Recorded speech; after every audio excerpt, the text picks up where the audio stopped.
ఇవాళ 42% రిజర్వేషన్లకు సంబంధించి 100 సంవత్సరాల నుంచి ఏ రాష్ట్ర ప్రభుత్వం కేంద్ర ప్రభుత్వం కులగణన చెయ్యలే. నాకు తెలిసి ఉమ్మడి రాష్ట్రంలో 16 మంది, తెలంగాణ రాష్ట్రంలో చంద్రశేఖరరావు గారు, మొత్తం 17 మంది ముఖ్యమంత్రులు 70 సంవత్సరాలలో ఈ దేశం మొత్తం లెక్కేస్తే ఒక 300 మంది ముఖ్యమంత్రులైన ఈ దేశంలో వివిధ రాష్ట్రాలకు 300కు పైగా ముఖ్యమంత్రులు ఎవరు చెయ్యని సాహసం,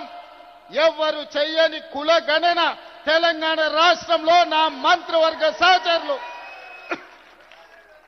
ముఖ్యంగా ఉప ముఖ్యమంత్రి వర్యులు బట్టి విక్రమార్క గారు, cabinet sub committee chairperson Uttam Kumar Reddy గారు, దామోదర్ రాజనరసింహ గారు, పొన్నం ప్రభాకర్ గారు, సీతక్క, వీళ్ళందరూ నాకు అండగా నిలబడి 100 సంవత్సరాల నుంచి జరగని కులగణనను 300 పైగా ముఖ్యమంత్రులు చెయ్యలేని పనిని చేసే అవకాశం, చరిత్రలో మిగిలిపోయే అవకాశం మీరందరూ కల్పించారు. ఈనాడు